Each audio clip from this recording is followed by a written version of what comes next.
Essa foi uma ideia do Auros, né, de desenvolver essa conversa sobre Covid-19 e o que a gente está vivendo no meio urológico hoje. Então, a ideia não é fazer uma aula, a gente não vai apresentar slide, que eu acho que é extremamente cansativo, e mais discutir um pouquinho algumas situações inerentes à cirurgia minimamente invasiva, inerentes ao cuidado anestésico desse paciente. A gente incluiu também o Rogério. O Rogério é o anestesista que coordena toda a parte do Takaoka aqui em São Paulo, que é a maior equipe de anestesia da cidade em termos de cuidados perioperatórios, cuidados anestésicos em relação ao Covid.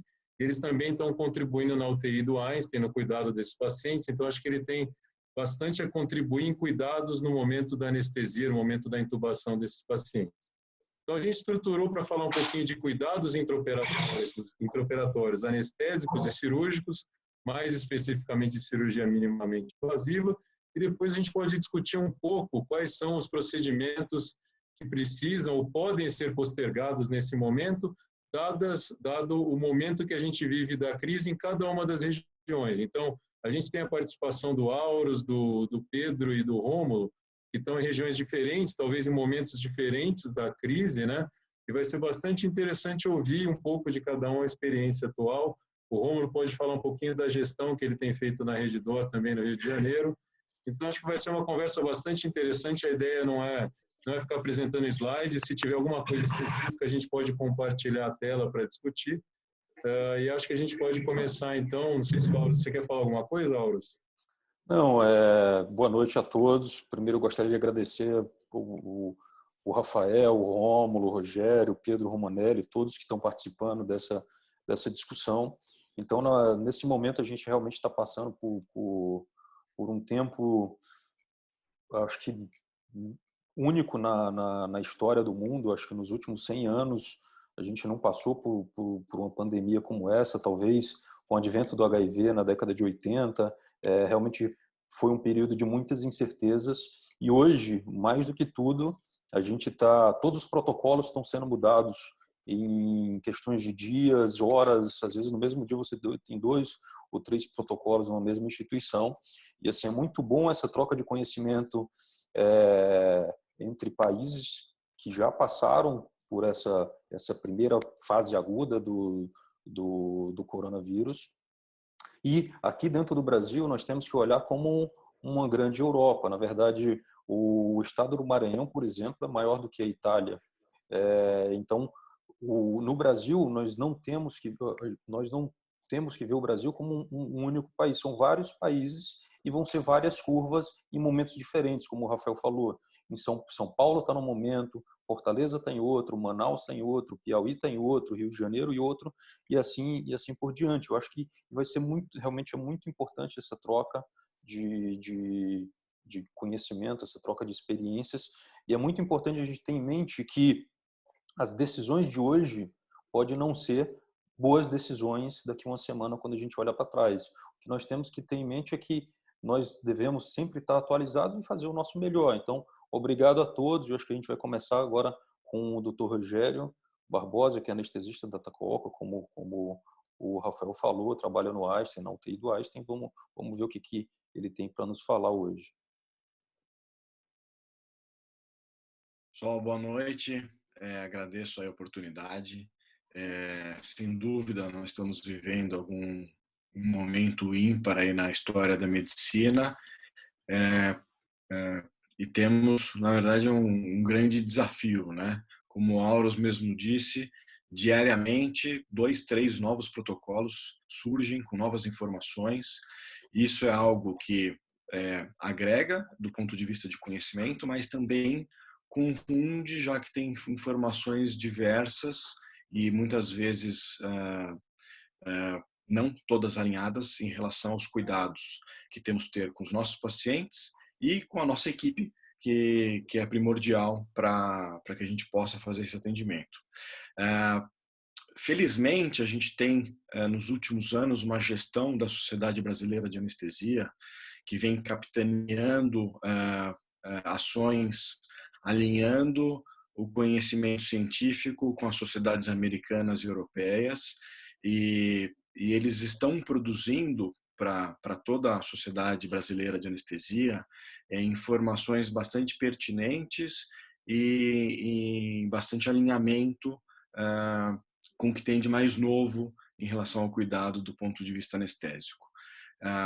Existe uma preocupação em relação à proteção individual do anestesista, já que o momento de intubação e extubação é grande produtor de aerosol, e isso está intimamente relacionado com a epidemiologia do Covid, né? Então, é um risco ocupacional e existe bastante preocupação com este momento. Os protocolos chegaram quando a gente começou a lidar com a realidade dos pacientes com Covid no Brasil, eles já chegaram já bastante desenvolvidos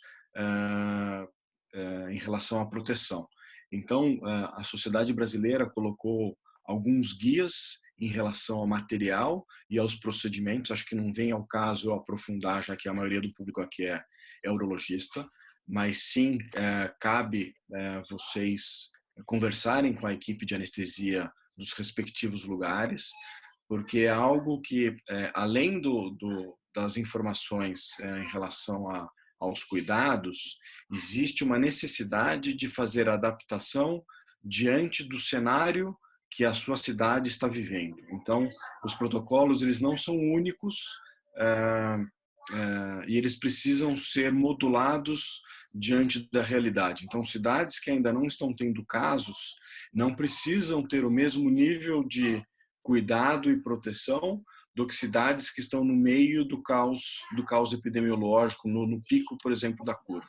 Então, aqui em São Paulo, a gente está vivendo cenários distintos em diversos hospitais. Então, tem hospitais em que, independente do paciente ter o diagnóstico, ter suspeita, ou a despeito disso, a despeito de ter qualquer sintoma, está se tratando os pacientes como sendo Covid positivo. Então, a equipe entra na hora da intubação e na hora da extubação com avental completo, com touca, com 2 luvas, com máscara N95, com óculos de proteção.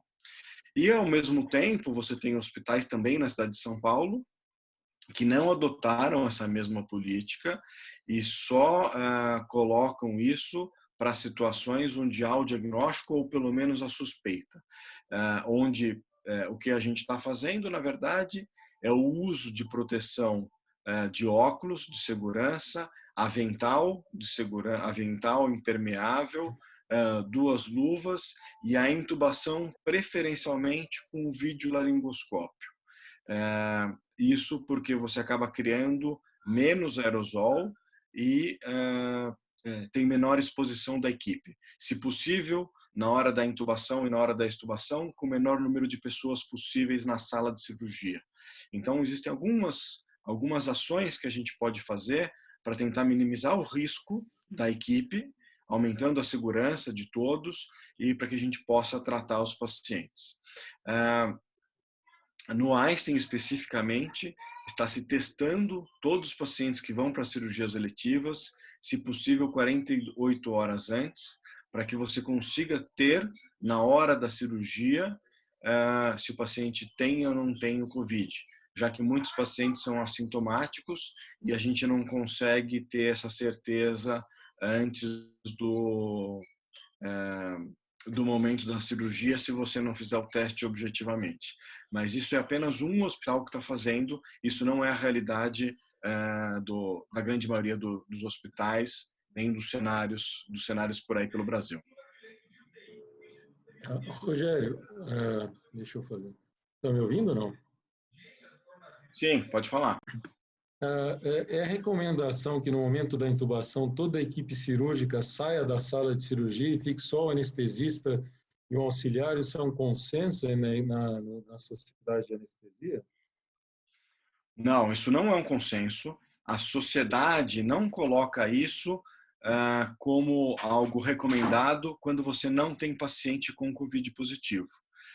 Existe a recomendação quando você vai intubar um paciente com um diagnóstico de Covid. Então, quando você tem esse diagnóstico firmado e você vai fazer a intubação, o ideal é que você utilize uma sala com pressão negativa. Se você não tiver disponível sala com pressão negativa, que você utilize uma sala sem pressão positiva. E aí sim, na hora da intubação e na hora da extubação, que você minimize ao máximo o número de pessoas na sala para você expor menos o time ao risco. Mas só com pacientes com diagnóstico confirmado. Tá. Bom, em relação a testar os pacientes no pré-operatório, então eu participei de 2 consensos que são basicamente europeus. Um é o consenso da WRSE, que foi um consenso baseado em Delphi, né, que a gente fez várias rodadas de perguntas para chegar a um consenso final, e o consenso da SRS, que é a Society of Robotic Surgery, e cada um vai ter um consenso próprio em relação ao manejo perioperatório nesse momento da crise. Óbvio que por ser consensos baseados na Europa e nos Estados Unidos, existe um rigor maior em relação à cirurgia mesmo de câncer nesses pacientes. Então, ambos recomendam que todos os pacientes sejam testados antes da cirurgia, tanto com PCR como com sorologia, antes de qualquer cirurgia de câncer seja realizada. Mais do que isso, eles recomendam que você faça um PCR, o paciente seja admitido no hospital, fique pelo menos 2 ou 3 dias de quarentena dentro do hospital, e aí faça um segundo teste antes que ele seja submetido ao procedimento cirúrgico. Então, isso é o que se advoga no NHS, no Reino Unido, e a maioria dos países, os países europeus, têm adotado. Óbvio que existe uma preocupação com o período de incubação que é muito mais longo, e mesmo esses 2 PCRs consecutivos negativos não vão nos garantir que o doente não foi exposto ao vírus, e todas as precauções intraoperatórias que a gente discutiu, que o Rogério discutiu, devem ser adotadas como se todo paciente fosse COVID positivo. Uma outra iniciativa, que a gente até tem algo similar em São Paulo, é que os pacientes deveriam ser tratados em hospitais chamados COVID-free. O que seria isso? Então, o NHS, que é um sistema de saúde nacional, e a gente fez isso em São Paulo, no SUS, né? Alguns hospitais vão ser hospitais considerados livres de COVID, nenhum paciente com diagnóstico vai ser internado. Esses hospitais vão ser responsáveis por tratar os pacientes de doenças de cirurgia eletiva para câncer. Então, por exemplo, no HC, o Hospital das Clínicas ficou totalmente direcionado à COVID, e o INCOR virou um ambiente COVID-free, então é o que eles chamam de ambiente livre de vírus, em que todos os pacientes devem ser encaminhados para tratamento. Então, seria o ambiente ideal, você testar todo o paciente no pré-operatório 2 vezes e tratá-los em um ambiente em que não tem nenhum paciente internado com COVID. Essa é a recomendação na Europa, é o que é adotado hoje no Reino Unido no NHS para esses pacientes. Então, alguns centros de Londres viraram centros de referência, eles estão fazendo até mais cirurgias do que na época antes do COVID, porque eles são os únicos centros que estão tratando esses pacientes. Outro aspecto que eu queria comentar, que foi motivo de preocupação, saiu um artigo do Annals of Surgery recomendando que talvez a cirurgia laparoscópica ou minimamente invasiva tivesse que ser vista com cautela nesse momento, por conta do risco de transmissão com aerosol ou com CO2 que sai dos trocáteres na cirurgia. Bom, então, o que eu tenho a dizer em relação a isso, né? Então, essa foi uma recomendação que saiu tanto no Royal College of Surgeons e também no SAGES, né, que é aquela Sociedade de Cirurgia Geral Americana, considerando que seria possível essa transmissão baseada em relatos de transmissão de HPV, HIV e vírus da hepatite através de aerosóis. Então, é uma recomendação baseada em comportamento que existiu com outros vírus no passado e que foi transposta para o ambiente do COVID, gerando uma preocupação e até uma recomendação inicial dessa sociedade de que a gente não deveria fazer cirurgia laparoscópica nesse momento. Bom, essa recomendação da SAGES, né, ela mudou 3 vezes depois dessa primeira publicação. A atual recomendação, tanto dessa sociedade como do Royal College of Surgeons, é que não existe qualquer evidência que o COVID seja eliminado por aerosol durante a cirurgia.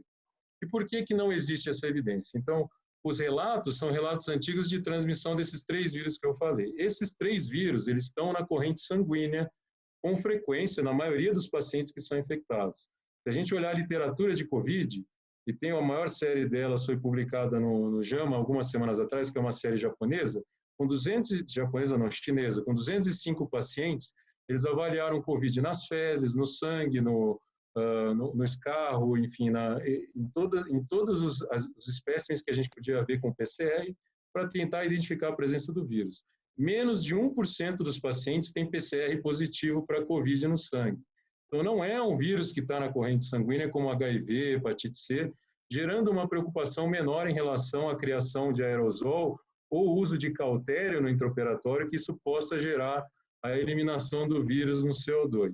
Então, essa é a primeira preocupação. É a primeira preocupação que não é vista no COVID como foi vista nesses vírus que já foram detectados no aerosol de cirurgia laparoscópica no passado. Outra coisa é, se você fizer um lavado aqueles pacientes que fazem diálise peritoneal, se você fizer uma análise com PCR do lavado que é retirado da diálise peritoneal para HIV, mais de 70% dos pacientes têm COVID no lavado peritoneal de diálise peritoneal. Os poucos testes que foram feitos na Itália para COVID no lavado peritoneal não tem COVID no lavado peritoneal em pacientes de diálise. Então, hoje, a gente não tem evidência que exista essa disseminação do vírus claramente através de aerosol ou mesmo no sangue na maioria dos pacientes. Então, a preocupação com o COVID existe, mas é um vírus que tem um comportamento completamente diferente do que tem o HIV, o HPV ou o vírus C, que foi o que gerou essa recomendação inicial. Dito isso, eu acho que a gente tem que ter toda a cautela com o CO2 no intraoperatório desses pacientes, a gente tem que minimizar a exposição da equipe da sala cirúrgica ao CO2 e existem maneiras técnicas da gente fazer isso. Então, algumas dessas maneiras. A gente tem que minimizar a saída de CO2 na cirurgia. Existem algumas maneiras de minimizar isso. Então, o melhor que existe hoje para evitar isso é o AirSeal, que alguns hospitais têm, no Rio de Janeiro tem, e alguns hospitais de São Paulo também têm. Bom, o AirSeal, para quem não conhece, ele gera um fluxo contínuo de CO2 e uma drenagem contínua de CO2 durante a cirurgia. Mas o modo AirSeal, ele permite que saia muito CO2 durante a cirurgia pelo trocáter. Então, você tem que mudar o modo do AirSeal para o Smoke Evacuation. Tem um modo específico no AirSeal em que o CO2 entra por um trocáter e sai por outro trocáter como sistema fechado. Então, o melhor que tem hoje disponível é o AirSeal. Por quê? Porque o filtro do AirSeal, ele filtra 0,01 micrômetro. É o melhor filtro que tem de qualquer mecanismo hoje disponível de insuflação e laparoscopia. O vírus do COVID tem de 0,06 a 0,14 micrômetros. Então, em teoria, o filtro do AirSeal, no Smoke Evacuation Mode, ele filtra qualquer partícula viral. Então, ele é um fluxo que entra por um trocáter, sai por outro trocáter, é um sistema fechado, sem eliminação do vírus, sem eliminação do CO2 contínua durante a cirurgia, e com um filtro que permite, em teoria, filtrar 100% das partículas virais. Se você olhar a recomendação da SBU, que fizeram uma semana atrás, eles falam, cuidado com o AirSeal. É exatamente o contrário, o AirSeal é o melhor que tem, desde que você use o AirSeal no Smoke Evacuation Mode, não no modo AirSeal, que é o que todo mundo usa. Uma outra preocupação é em relação ao que a gente aspira, o que a gente vai aspirar no aspirador, que também vai ter o CO2 e poderia disseminar o vírus. Então, não dá para conectar o CO2 direto na parede, sem nenhum tipo de filtro durante a cirurgia. Existem outros mecanismos de filtro. Então, tem um aparelho da Stryker que chama Netuno, né? Depois eu posso até mostrar a foto. Esse aparelho ele tem duas entradas de filtragem para o CO2 e para o aspirador que você usa na cirurgia. Então, o Netuno ele tem uma entrada que é considerada de alta filtragem, né, que é o UPLA, que tem uma filtragem para 0,1 micrômetros. Então, ele filtra o CO2 e ele permite filtrar a maioria das partículas virais, não todas elas. Mas, então, você tem que conectar o seu aspirador também a algum filtro específico. Talvez você não tenha disponível todos esses aparelhos, mas algum filtro deve ser colocado. Tem outros filtros de outras marcas que vão filtrar entre 0,1 micrômetro ou, às vezes, 0,3 micrômetros. 0,3 micrômetros ele não vai proteger contra o vírus de maneira alguma. Então, você tem que usar um filtro, se você não tem AirSeal ou não tem nenhum desses modos de filtragem, algum filtro específico que é um filtro que a gente chama de alta capacidade, que vai filtrar pelo menos um micrômetro que vai conseguir filtrar a maioria das partículas do vírus. O Rômulo, que está participando da gestão na Redditor, ele já encomendou a compra de alguns desses filtros, então eu acho que é interessante até você comentar, Rômulo, o que vocês estão fazendo na Redditor para tentar minimizar esse risco de contaminação no intraoperatório. Bom, boa noite a todos. Eu faço parte da gestão do Hospital da Rede, aqui no Rio de Janeiro. Quinta D'Ora é a maior unidade. E várias situações estão acontecendo aqui. A gente está numa curva de ascensão importante. De uma semana para outra, a gente interna 15, 20 doentes eventualmente. A gente tem um prédio anexo que a gente está enchendo de paciente Covid positivo ou suspeito. E o que está acontecendo, naturalmente, com a evolução, é que pacientes efetivamente Covid positivo estão necessitando de ser operados. Um paciente com apendicite, uma colecistite, alguma coisa desse tipo. Como é que a gente organizou isso? Do ponto de vista logístico, está bem complicado. Tá? O que a gente está fazendo especificamente cirúrgico, a gente está disponibilizando aos anestesistas as N95, tá? Para efeito de intubação. Muito difícil a gente pensar quem é positivo ou não. Hoje todo mundo pode ter. E a gente disponibilizou Face Shield, né? A máscara com um shield importante abaixo do queixo, tá? E a gente, para 90% dos nossos cirurgiões da nossa unidade, o que a gente fez? A gente dá uma máscara dessa para cada um. Essa máscara fica guardada com a gente. É utilizado o Face Shield para o cirurgião e para o anestesista, e a gente faz a asepsia, fica guardada com o nome do cirurgião. Quando ele for precisar, a gente entrega a ele, está todo higienizado, bonitinho, ele usa para a cirurgia ou para anestesia.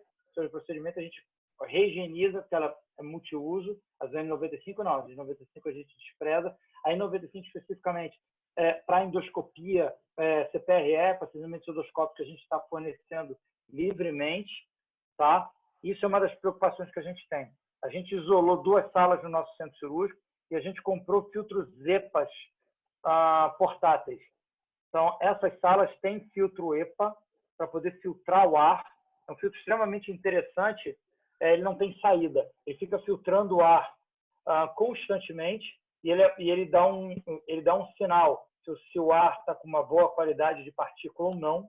Então, a gente não tem sala com pressão negativa. Isso é uma coisa extremamente rara em centro cirúrgico. Normalmente, a gente tem uma pressão positiva.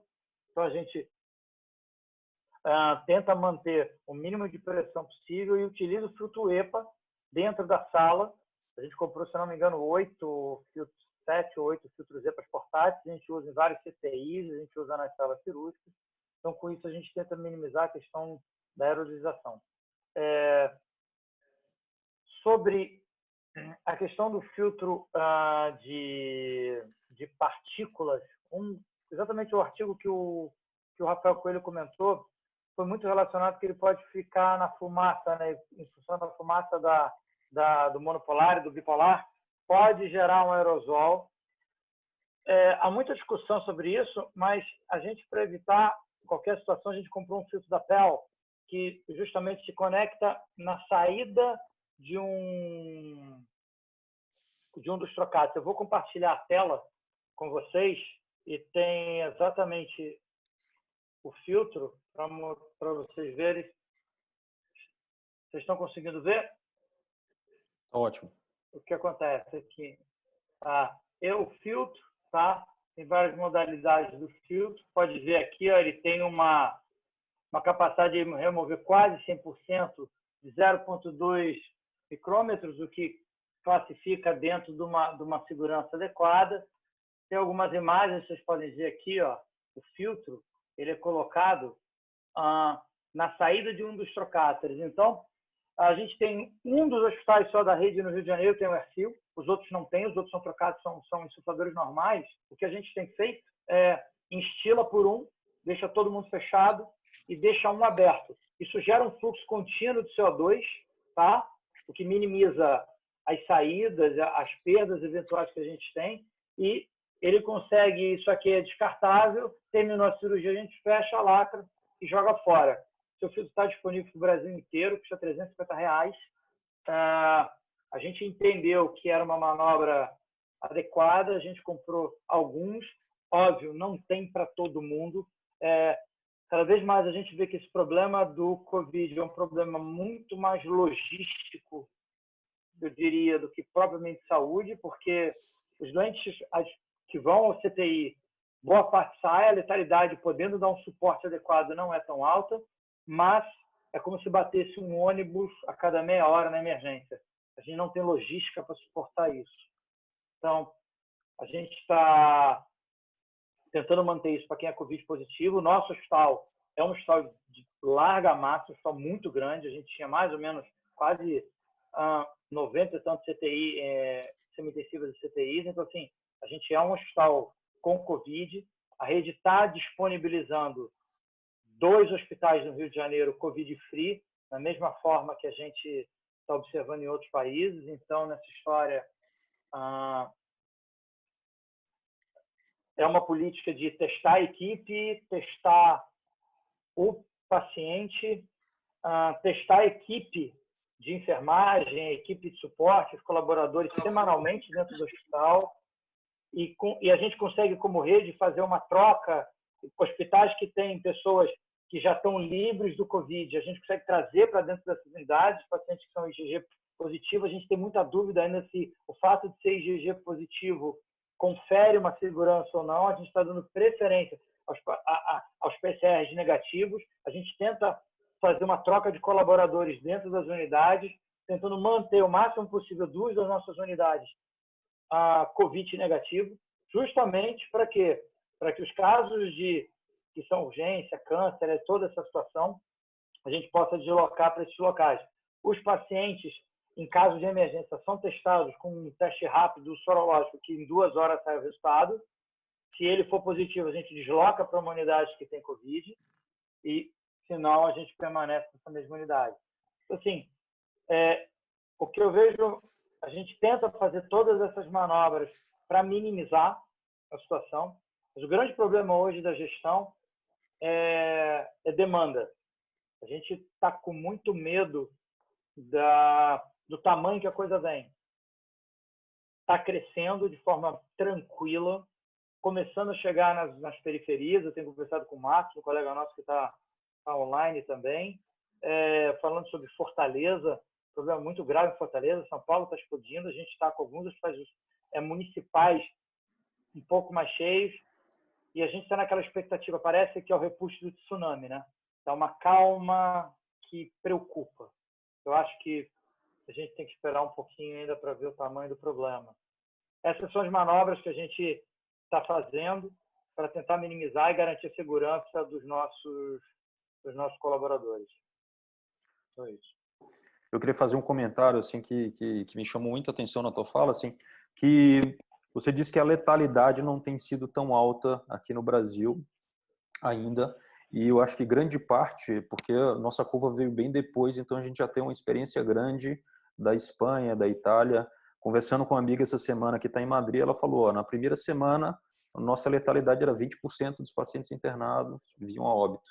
Essa última semana, 2% dos pacientes vieram a óbito.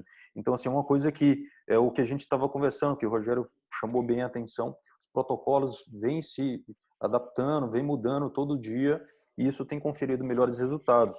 Eu queria passar a palavra agora para o Rodrigo Donalizio.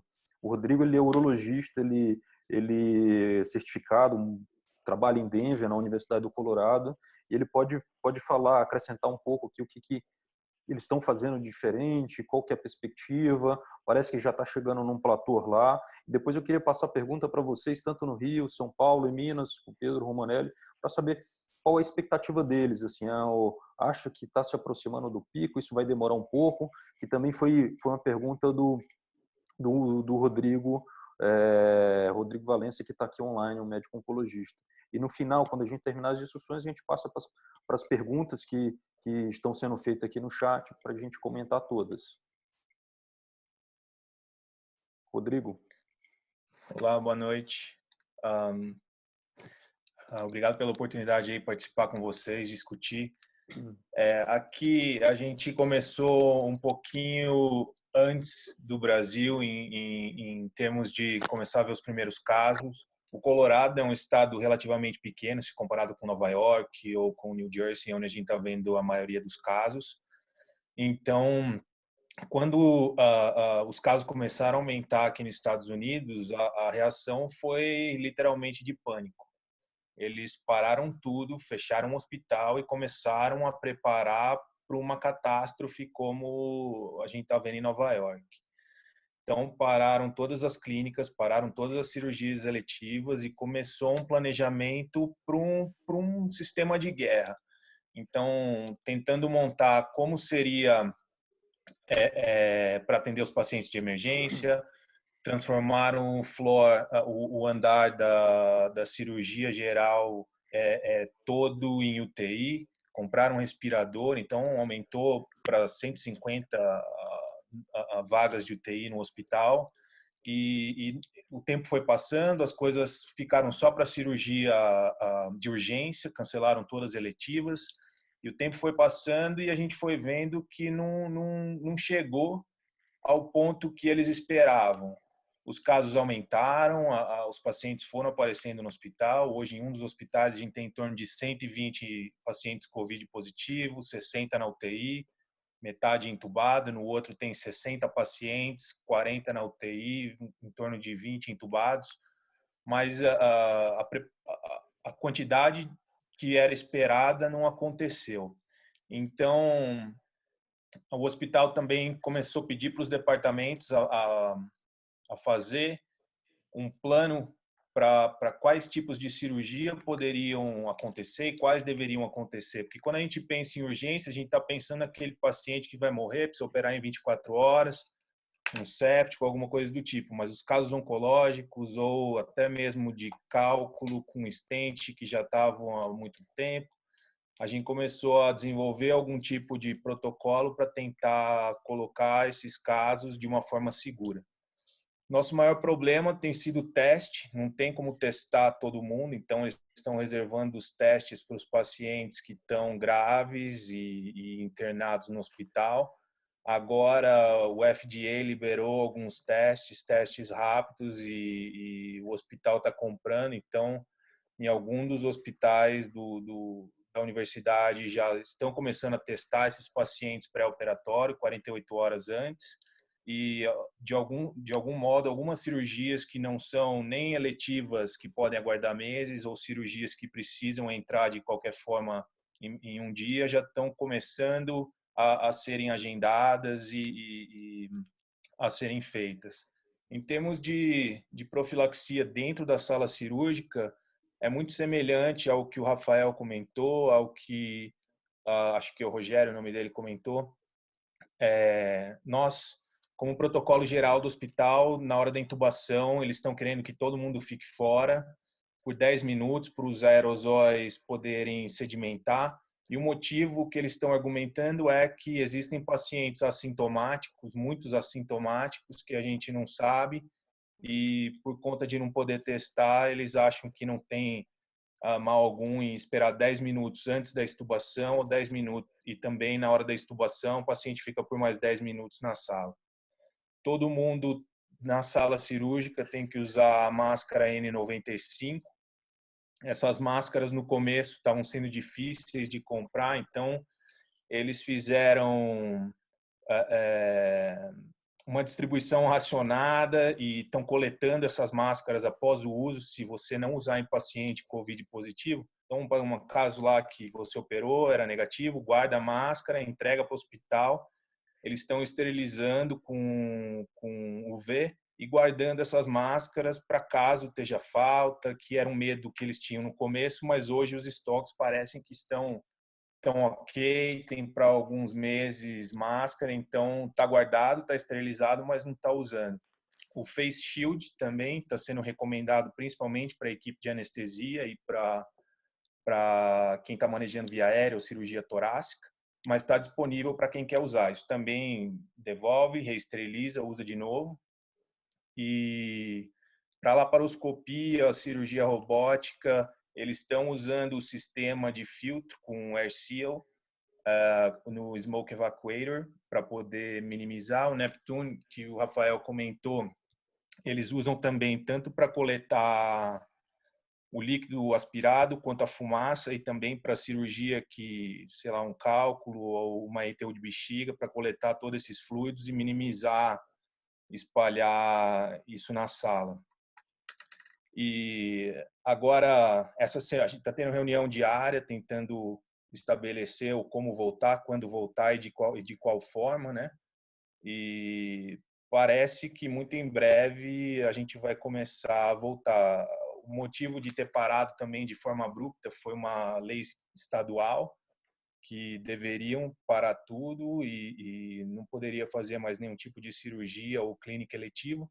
Tudo foi transferido para a telemedicina e agora já estão conversando com a possibilidade do teste de voltar nas próximas semanas para cirurgias semi-eletivas ou que não podem esperar por mais de 3 meses. Acho que a gente podia começar a responder algumas das perguntas. Tem uma pergunta em relação à cirurgia abdominal, né? Então, o vírus é detectado em alta concentração até nas fezes, né? Isso é sabido, mas só tem vírus inativo. Então, não foi encontrado vírus ativo nas fezes e a transmissão oral fecal não foi relatada ainda do vírus. Então, há uma preocupação se houver lesão de alça no intraoperatório de cirurgia urológica ou mesmo em cirurgia do aparelho gastrointestinal, porque o vírus está, sim, presente nas fezes ou no trato gastrointestinal, mas, de modo geral, na sua forma inativa, e a transmissão oral fecal não foi relatada. Mas é uma preocupação, e aí sim você possa ter aerosol com o vírus, ainda que seja o vírus inativo, né? Então, eu acho que para quadro abdominal tem que ter realmente uma preocupação um pouco maior, fazer tudo aquilo que a gente falou, usar netuno, filtro, e quem tiver o AirSeal é a melhor maneira de profilaxia. Em relação a teste da equipe médica, então isso é interessante. Nesses hospitais europeus que são considerados Covid-free, toda a equipe médica desses hospitais é testada, sim, para poder atender os pacientes, mas isso depende, obviamente, da disponibilidade de teste. Hoje, em São Paulo, por exemplo, é inviável testar todo mundo. A gente não tem a quantidade de kit disponível nem de PCR nem de sorologia. Então, para condições ideais, tem que testar a equipe médica de rotina? Eu acho que tem. Inviável no Brasil, em São Paulo e acho que no resto do país também. A grande discussão que se coloca é quais procedimentos podem ser postergados em urologia nesse momento. E aí você vai, já tem 4 ou 5 guidelines disponíveis, cada um com as suas recomendações próprias. Eu acho que tem que ter um bom senso do médico e para entender mais ou menos o risco que a gente está vivendo em cada região e o risco que aquela patologia vai causar para o paciente. Não dá para chegar num consenso comum.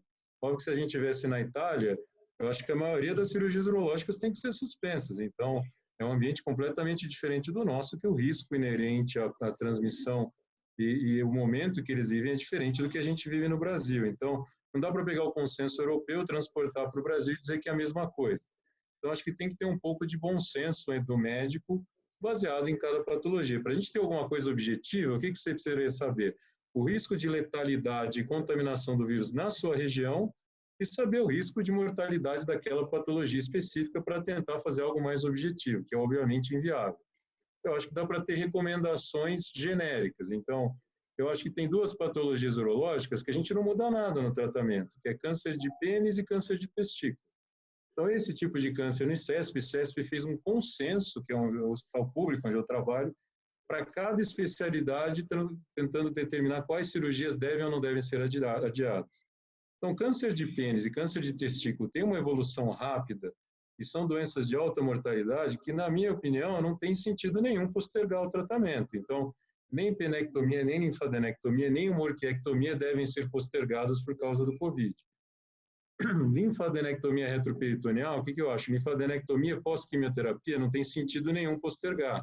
Também é outra doença que pode ter rápida progressão, você não consegue saber se é teratoma, se tem tumor viável. Também é a minha opinião que deve ser tratada como se a gente estivesse fora da crise do Covid. Isso eu estou falando no momento que a gente vive no Brasil, em São Paulo.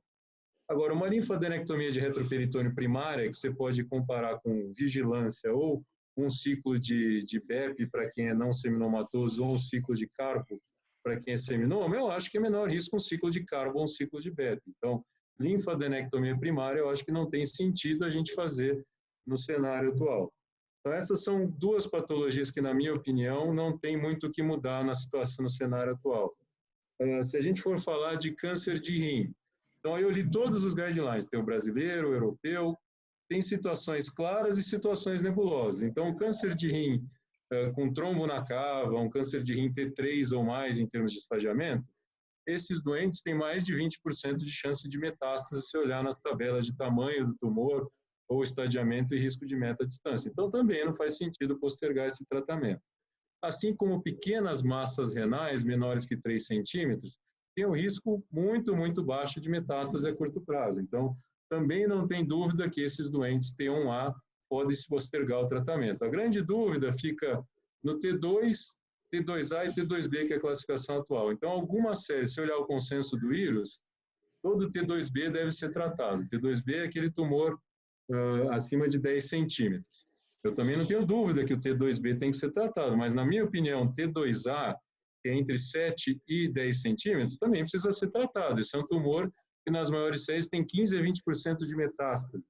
Então, por que eu não vou tratar um tumor com 15 a 20% de metástase e vou tratar um que tem 10 centímetros, que, na maioria das séries, nem tem uma diferença prognóstica muito clara entre T2A e T2B? Então, na minha opinião, T2, seja T2A ou T2B, também não merece postergar o tratamento.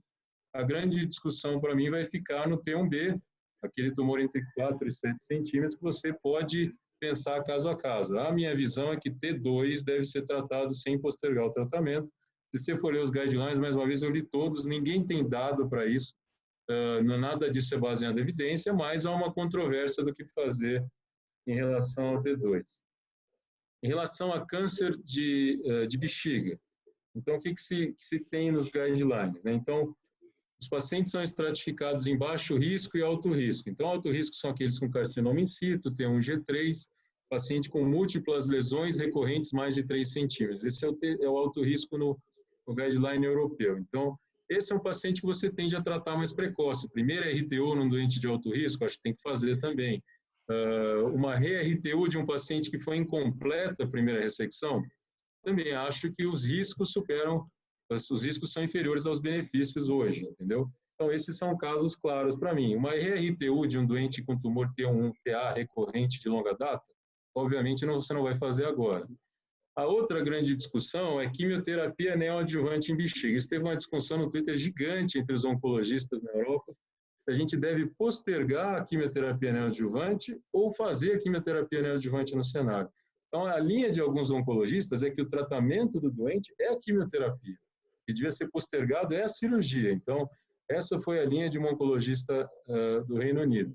E ao passo que outros consideram que não, que o tratamento definitivo, seja a radiocirurgia, é o que deve ser feito, e a gente deve evitar a imunossupressão inerente à quimioterapia e evitar a quimioterapia neoadjuvante. Então, foi uma briga enorme, acho que metade dos oncologistas ficou de um lado, eu acho que não tem resposta. Minha visão, T2 de bexiga, melhor fazer o tratamento definitivo direto, eu acho que o paciente parte direto para a cistectomia. Um T3, doença mais avançada, linfonodo positivo, eu acho que vale considerar a quimioterapia neoadjuvante. Por que não tem regra? Ninguém sabe se o risco do doente ficar imunossuprimido com a quimio ou ir todo dia no hospital fazer quimio é pior do que ele ficar internado no pós-operatório de uma cistectomia que a gente não sabe se vai ser 5 dias ou 30 dias se complicar. Ninguém sabe essa resposta. Então, tem que ter um pouco de bom senso nesse sentido. Eu acho que doença avançada a gente tenderia a fazer mais quimio-neo, doença T2 eu tenderia a indicar cirurgia imediata. Mas se você for ler os guidelines, cada um escreveu alguma coisa, ninguém tem consenso do que deve ser feito. Essa é a minha visão, baseado no que eu li de todos os guidelines e vendo o momento da crise no Brasil. Veja, nenhum dos hospitais privados de São Paulo está faltando vagas de UTI, nenhum dos hospitais privados de São Paulo estão lotados. A gente não chegou no momento da crise que a gente está discutindo Itália, Espanha. Então, considerando o nosso meio, eu acho que essas são as minhas colocações nessas patologias. Não sei se alguém quer comentar, que depois a gente discute próstata também. Alguém quer falar alguma coisa, Pedro? Rafael, é muito interessante a gente vivenciar nesse momento de crise que a gente começa a rediscutir várias questões cirúrgicas que talvez a gente tivesse que discutir há muito tempo atrás, né? Então, nós estamos discutindo sobre essa questão da segurança, da exposição dos cirurgiões. Provavelmente a gente é exposto a isso há muito mais tempo e a gente meio subestima esses problemas, não usa os equipamentos adequados. Então, quando a gente está discutindo se no aerosol tem Covid ou não, talvez essa discussão teria que ser anterior, até que a gente é exposto a essa fumaça e não está nem aí, não usa esses equipamentos que já existem. Então, isso nos faz refletir no momento de crise, uma oportunidade que a gente está rediscutindo. Está levantando aí vários guidelines que discutem qual a prioridade para determinado tipo de procedimento. A maioria dos hospitais privados, eles não estão integrados, não tem essa integração de rede. Até acho que é interessante, depois o Romulo comentar um pouco isso, que ele está dentro de uma rede. Mas na maioria das vezes, os hospitais tomam atitudes individuais. Muitas vezes, os cirurgiões, não existe um sentimento forte de equipe, de grupo, onde você tem um board para discutir esses guidelines, discutir caso a caso dos pacientes. Então, essa decisão começa a ser muito mais individual do que de um grupo. Então, eu acho que esse momento que a gente está vivendo faz a gente refletir a qualidade do nosso serviço em várias questões aí que a gente deveria ter pensado antes, né? A questão do treinamento, nós estamos agora tendo uma oportunidade de estar usando tecnologia para discutir treinamento, otimizar treinamento, né? Otimizar recurso, energia com relação ao ensino.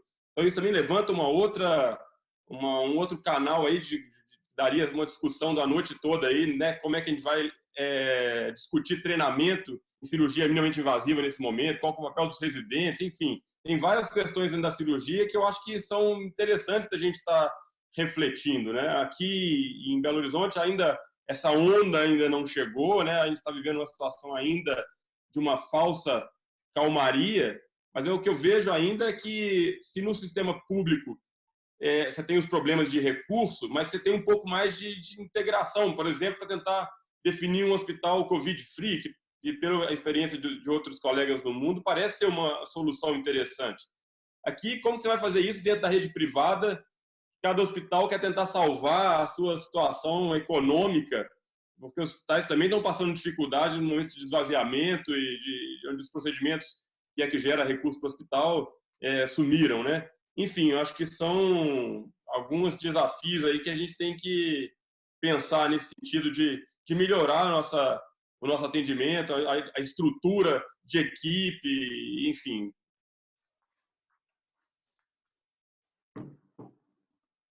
Tá, alguém mais quer comentar alguma coisa? Bom, acho que faltou falar sobre câncer de próstata, que a gente pode discutir também. Então, câncer de próstata de baixo risco, obviamente, não tem nenhum sentido operar nesse momento, e eu acho que a maioria dos tumores de risco intermediário de baixo volume também não tem muita discussão que não cabe cirurgia nesse momento. Alguns guidelines foram escritos aqui em São Paulo, tem um guideline do Einstein que foi escrito por oncologistas, tem outro que eu nem sei quem foi que escreveu lá, e recomendam que você deve transformar esses pacientes em radioterapia. Bom, eu não vejo como a gente pode dizer que o paciente, no mínimo 20 vezes no hospital para fazer radioterapia, vai ter um risco inferior de transmissão do Covid do que ele fazer uma cirurgia que é uma noite, fica internado uma noite no hospital. Então, eu não vejo sentido algum nesse tipo de recomendação, que foi mais ou menos uma tendência da SBU também, que eu não concordo de maneira alguma, dizer que as prostatectomias devem ser todas convertidas em radioterapia. Eu acho que não tem evidência nenhuma para isso.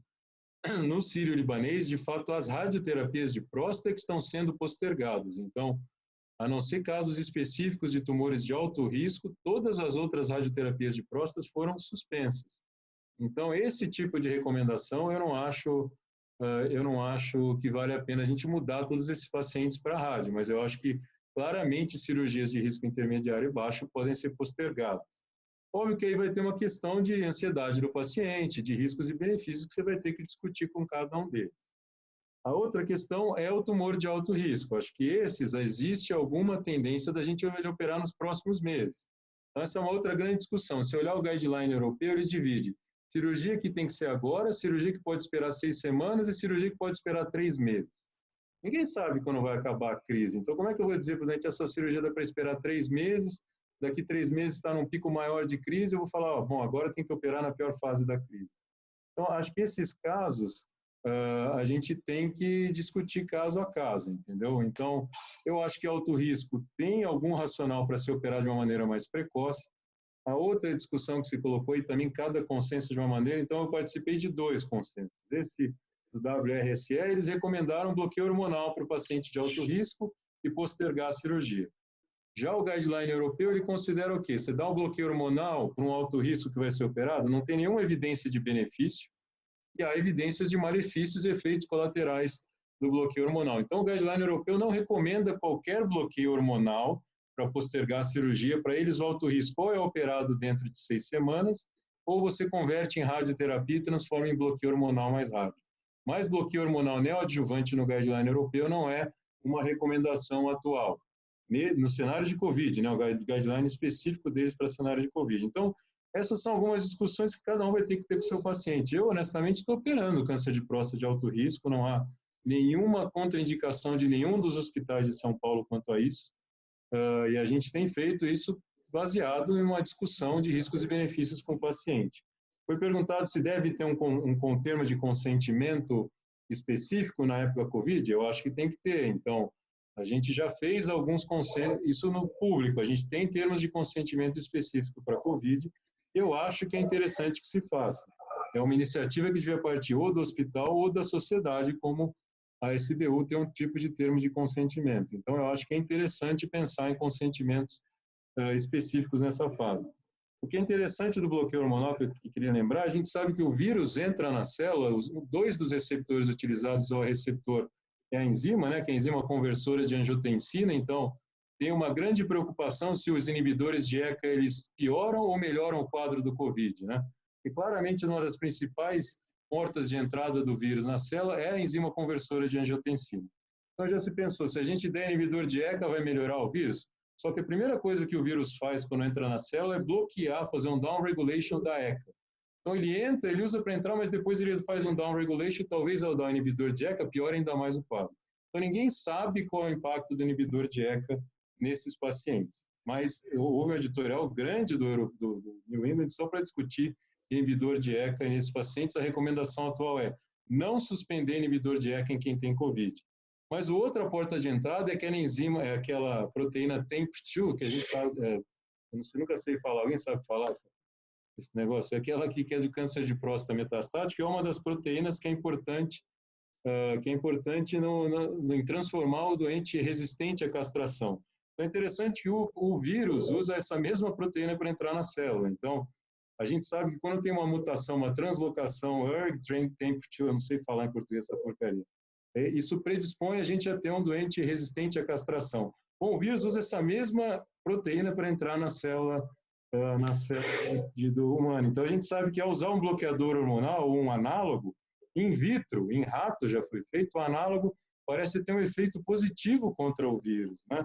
Então, quem recomenda que se use análogo nesses pacientes e postergue o tratamento definitivo, usa também, isso foi um editorial também interessante, que foi publicado no GCO, usa essa ideia de que talvez pacientes em bloqueio hormonal tenham algum certo grau de proteção contra o COVID, que é totalmente teórico, mas é quem advoga bloqueio hormonal tem usado isso como argumento. Não sei se tem mais perguntas, é o que vocês querem responder? Não quer responder, Álvaro? Álvaro, já falei demais aqui, né? Não, acho que... Álvaro, eu queria fazer uma pergunta, se me permite, Vladimir. A pergunta é o seguinte, hoje, a resposta para aqui tem 200 participantes do Brasil todo. A pergunta é, todo paciente que vai para uma cirurgia urológica de emergência ou oncológica, no caso já foi colocado todas as cirurgias oncológicas, urológicas possíveis de se fazer, o paciente tem que ser realmente testado? É antiético não testar esse paciente, já que 20% podem morrer e 44% podem ir para a UTI? Bom, eu li esse artigo saiu republicado pelo Lancet, né? Esse artigo é um artigo interessante, eu acho que é o melhor que tem, são todos os pacientes submetidos à cirurgia eletiva, eles têm até o aspecto temporal de quando eles foram parar na UTI, 44% desses pacientes foram parar na UTI 5 dias, menos de 5 dias depois da cirurgia. Então, realmente eles desenvolveram um caso grave de COVID com 19% de mortalidade mesmo, e gera toda essa preocupação que você está dizendo. Eu acho que a gente adapta a recomendação ao ambiente que você vive. Eu acho que aqui em São Paulo, eu acho que para uma cirurgia eletiva é fundamental testar o paciente antes, e tem sido essa tendência dos hospitais, à medida que o teste tem se tornado mais disponível, testar pelo menos uma vez. Acho que testar 2 vezes, como no Reino Unido, que é o que vai sair no guideline, tá? Eu participei do guideline, não concordei, mas o guideline deles é testar o paciente, interna, 48 horas de quarentena, testa de novo, e aí ele pode fazer uma cirurgia eletiva. Acho inviável no nosso meio. Mas eu acho que em cidades como São Paulo e Fortaleza tem tido uma incidência altíssima do vírus também. Se o vírus estiver disponível, se o teste estiver disponível, eu acho interessante testar antes da cirurgia, visto a gravidade do quadro de quem passa por cirurgia eletiva. Eu li o artigo, são todas quase cirurgias do trato gastrointestinal, que foi outra coisa que me chamou a atenção. GDP, foram várias pancreatectomias, colectomias. Eu não sei se o fato de mexer com o intestino, que tem o vírus claramente dentro do intestino, pode ter levado a um quadro tão grave desses pacientes. Então, talvez seja uma possibilidade para justificar, mas eu acho que na minha realidade hoje é interessante testar, e eu tenho discutido isso com os pacientes. Talvez não seja a realidade de outras cidades do país que quase não tem o vírus e não tem o teste disponível.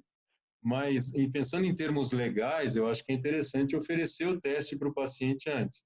Então, eu estou operando bem menos paciente do que num ambiente tradicional, mas todos os últimos pacientes que eu operei fizeram PCR.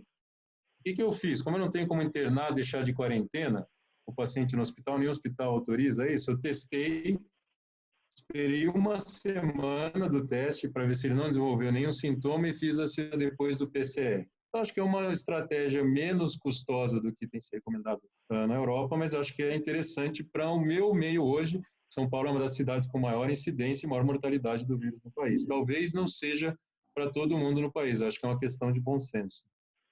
Esses guidelines que eu participei, esses consensos, eles recomendam que se faça os dois, PCR mais sorologia. A sorologia tem 2 maneiras de fazer. Tem o ELISA, que é a sorologia tradicional, que você vai colher o sangue, e essa tem uma sensibilidade que depende do tempo de exposição. Então, o ELISA, se você fizer... Isso são dados de São Paulo, por exemplo. O ELISA foi testado no Alta e no Einstein. Se você fizer um ELISA 7 dias depois da contaminação, ele tem mais ou menos 60% de positividade nos dados dos testes daqui de São Paulo. Se você fizer a ELISA 15 dias depois, você tem mais ou menos 80% de positividade, tanto de IgG como de IgM. Então, há uma janela grande entre a contaminação e o ELISA positivar. Mas se você consegue combinar os 2 testes, acho que é o melhor dos mundos, que é o que eles estão fazendo na Europa. Faz PCR, faz ELISA, IgG e IgM. O teste rápido é diferente, é aquele teste do dedo. O teste do dedo veio da China, dizendo que era o melhor teste do mundo, 90% de sensibilidade e especificidade, a maioria dos países do mundo abandonou.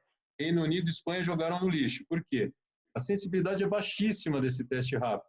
A sensibilidade no alto aqui não chega a 30% desse teste rápido de positividade para pacientes internados COVID positivo com quadro clínico. Então, fazer o teste rápido, para mim, não serve para nada. Teste rápido pode ser uma detecção de sorologia ou pode ser detecção de um antígeno. Tem 2 tipos de teste rápido. Ambos têm um resultado muito, muito ruim. Então, acho que o teste rápido nem vai entrar na prática. Os laboratórios de São Paulo aboliram o teste rápido. Se você quiser fazer sorologia, é colher sangue e fazer um ELISA, que é o que se recomenda na maioria dos guidelines. Mas eu acho que o melhor dos mundos é combinar os 2, né? Tem que saber também que o PCR depende muito de quem vai colher. Então, assim, não é passar só um suave delicadamente. Você tem que realmente ser um pouco mais grosseiro na coleta desse PCR para você melhorar essa positividade. É só para ver o tomo de tórax que o Rafael acha. Olha, a tomo de tórax também tem sido discutida nos guidelines. Eu acho que assim, a gente começa a encarecer demais, entendeu? A gente vai fazer um PCR e uma sorologia mais uma tomo de tórax antes de operar, que sistema de saúde aguenta isso? Então, isso nem no nosso guideline da WRCE, que é um guideline muito parecido com o do BAUS, que é da Sociedade Britânica, não entrou tomografia de tórax como consenso. Esse consenso é o consenso baseado em Delphi, né? Então eles vão refazendo as perguntas até mais de 80% das pessoas concordarem. Eu quero dizer que muitos dos especialistas concordaram em fazer uma tomo de tórax antes, mas isso bateu 65% e não foi considerado consenso. Mas é uma opção, entendeu? Tem lugar que é mais barato fazer a tomo de tórax do que fazer sorologia. Então, eu acho que é interessante entrar nisso. Mas, por exemplo, no Reino Unido não é barato. Tomo de tórax é caro para ser feito. Para eles é mais barato fazer uma sorologia. Então, eu não acho que ninguém vai recomendar de rotina ainda, mas houve uma grande aceitação em se fazer tomografia de tórax no pré, entendeu? Eu acho que a situação de cada estado, como a gente falou, não é única. Eu acho que o Brasil é um país muito grande e vamos ter várias realidades dentro de um mesmo país. Então, assim, é vizinho o Pará, ou a situação de Manaus, ali do Amazonas, parece que já estão entrando em falência, assim, primeiro porque eles tinham poucos leitos de UTI, agora está tendo realmente uma explosão de casos muito importante, no Ceará também, e graças a Deus no Pará, pelo que parece, a situação está controlada. Rômulo, você queria fazer uma colocação? É uma coisa rápida. Como a gente está vivendo um dos hospitais que mais tem casos no Rio de Janeiro, e efetivamente, assim, a gente internou o primeiro paciente Covid internado e submetido a tubo, se eu não me engano, foi no meu hospital. O que a gente tem observado é que uma quantidade de falso negativo importante nisso. A gente está vivendo uma situação agora que vários pacientes, depois de 2 ou 3 semanas, estão saindo bem. E um dos problemas que a gente está tendo é como estubar. E, assim, a gente estuba, mas a gente tira do coorte. Qual é o critério que eu tenho para usar para tirar esse paciente de dentro de uma área específica e conseguir dar alta para ele? Entendeu? Esse é um dos problemas que a gente está tendo. Teve pacientes nossos que a gente fez 3 PCRs e paciente entubado, então a gente usou BAL para fazer. O primeiro, segundo positivo, o terceiro negativo, tá? E aí ficou na dúvida. A gente está tendo pacientes agora, a gente está tendo colaboradores voltando, isso é um problema. Tem muita gente saindo, tem dia que a gente sai 12, 13, 15 doentes, 15 colaboradores de uma vez saem. E a gente está trazendo esses pacientes como? Tem paciente com IgG positivo e tem PCR positiva também. É muito difícil a gente estabelecer critério se isso vai ser, se testar todo mundo, testar a equipe, testar o doente previamente para botar na cirurgia, vai ter alguma garantia que a gente vai conseguir efetivamente, esse doente é Covid-free, tá? Então, o que a gente tem observado é que tudo pode acontecer. Tudo pode acontecer. Eu tô com uma colaboradora, uma médica da emergência pediátrica que está com, se não me engano, 25 dias PCR Covid positivo. E o próprio Ministério da Saúde, quando a gente fala sobre capacidade de retorno, eu tenho ficado de olho nos boletins, eles falam que 14 dias pode trazer a pessoa de volta ao trabalho. O CDC fala em retorno à atividade laborativa 7 dias, mesmo com teste positivo, 7 dias depois do primeiro teste, com 72 horas, sem febre e assintomático. Claramente, não dá para a gente dizer se você ainda está soltando vírus ou não. Tá? Óbvio que pacientes são diferentes de colaboradores, porque se a gente botar todo mundo para fora, a gente perde a força de trabalho e aí os próximos pacientes não vão conseguir ser atendidos. Isso é um problema que a gente tem. A gente tem que ser um pouco mais rígido com o efetivo trabalho dos profissionais de saúde. Isso está sendo um problemaço, tá? Porque a gente está começando a ter uma curva de saída muito maior do que a curva de retorno, tá? As curvas estão se distanciando, mas a gente tem visto casos que, se você falar assim, qual a conduta melhor a ter, fica muito difícil. Não há garantia nenhuma de que o fato de você fazer uma PCR, o doente está negativo, ou de ter uma IgG, está isso ou não. A gente tem visto isso e sistematicamente. É uma pena a gente não ter um teste adequado. Assim, é uma experiência que eu estou vivendo no dia a dia, um pouco caótica. Rômulo, realmente tem vários relatos de pacientes que ficam até mais de 30 dias com PCR positivo, e isso é um problema, quando esses pacientes vão voltar. Também como tem relatos de pacientes que estavam negativos e depois voltam a positivar 2, 3 meses depois, entendeu? Acho que uma pergunta aqui, um comentário que o Sabas Vieira fez, que é um oncologista aqui no Piauí, é a respeito da profilaxia. A gente recebeu até quimioprofilaxia com hidroxicloroquina, a gente recebeu alguns protocolos até do Ceará e outros locais que estão recomendando quimioprofilaxia para o médico que está no front. E, assim, eu não vejo assim, dados suficientes na literatura ainda para corroborar isso. Qual que é a opinião de vocês, Rafael, Rômulo, Pedro? Em relação à profilaxia para quem está no front, nós estamos intubando, inclusive, pacientes que estão na UTI com Covid positivo, então tem um time de intubação em alguns hospitais. E aí eu fui buscar, na verdade, se existia algum dado, e realmente não tem nenhum dado que corrobore ou que apoie minimamente fazer qualquer tipo de profilaxia para quem não tem diagnóstico. E mesmo o tratamento em quem tem sintomas leves também não tem a menor indicação. Sim, a gente está usando azitromicina, hidrocloroquina nos pacientes internados de maneira terapêutica, mas profilática acho que não tem sentido nenhum.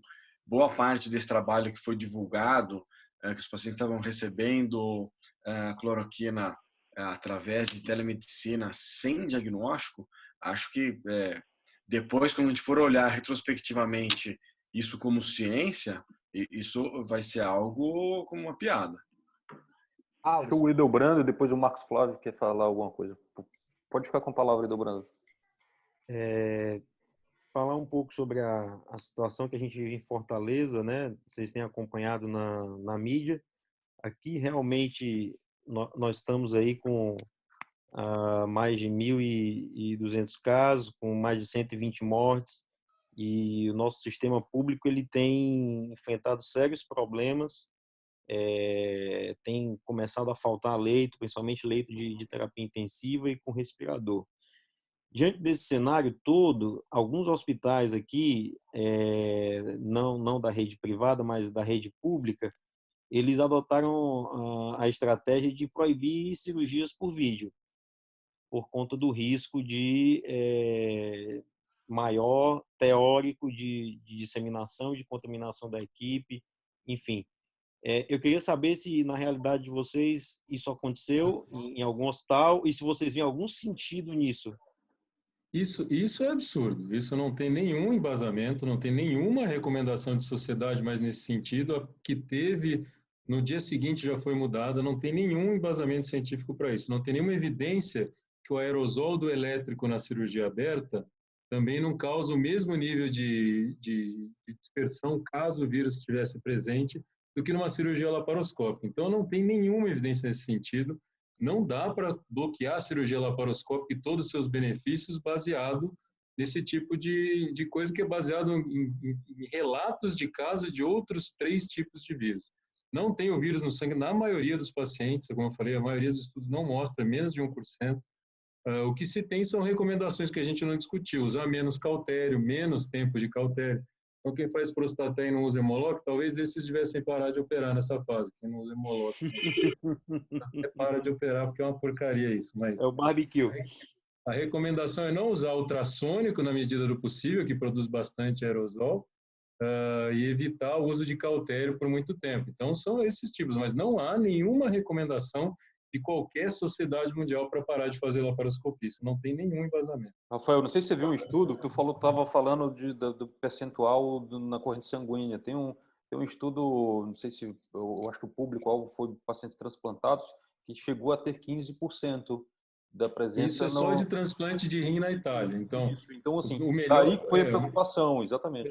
Mas não, o melhor estudo que tem, que é esse estudo que eles fizeram 205 pacientes, foram mais de 1.400 amostras de todos os pacientes internados, 0 presença do vírus na urina, 0, nenhum caso do vírus na urina, e eles tiveram 1% de PCR no sangue positivo, é o melhor estudo. Tem outros vários mostrando que raramente a infecção é sistêmica. Pode acontecer, mas não é o habitual ele ficar com o vírus na corrente sanguínea, ele pode até se disseminar. Então, como eu falei, o vírus ele tem uma avidez pela enzima conversora de angiotensina. Então, a gente tem mais ou menos 5% das células do rim tem enzima conversora de angiotensina, que é uma das explicações possíveis para a insuficiência renal. A gente vê que vários desses pacientes na UTI estão tendo que dialisar. Então, não se sabe se é resposta inflamatória ou se é a própria invasão do vírus nas células do rim, porque realmente tem a enzima conversora de angiotensina, tanto no rim como na bexiga. Então, existe essa preocupação, mas quando se testa efetivamente os pacientes, não se vê o vírus com frequência na corrente sanguínea. Acho que sim, a gente toma todas as precauções possíveis para evitar esse tipo de dispersão de aerosol, mas fazer esse tipo de declaração para a laparoscopia e faz aberta é absurdo. E assim, a própria insuficiência renal é um fator preditivo de mortalidade, aumenta a mortalidade do paciente de 60% até 90%. E também tem um estudo chinês, assim, porque a gente tem que ver os dois lados. Tem um estudo chinês que fala que encontrou-se em 6,9% dos pacientes a presença do vírus na urina, né? Como você está falando, o melhor esse estudo, é o melhor único vírus, desenhado. é uma farsa. Esse é o único estudo. Eu vi todos os estudos para ver se tem a porcaria do vírus na urina. Esse é o único que tem. É o único que fala que tem 6,5%. Todo o resto, ninguém encontrou nada do vírus na urina. Então é difícil de acreditar nisso. Se alguém Hora e fazer meia, algum comentário final, a gente finalizar, eu acho assim que 210 participantes, médicos de especialidades diversas, oncologia, radioterapia, cirurgia oncológica. Então, eu acho que assim, foi muito produtivo realmente essa reunião. Várias pessoas parabenizando aqui, sugerindo a gente manter essas reuniões a cada 2 semanas, é uma coisa a se pensar. Outros que sugerindo formar um grupo de Telegram. Enfim, eu só tenho a agradecer a todos. Pedro, você quer fazer algum comentário? Rômulo, Rogério e Rafael?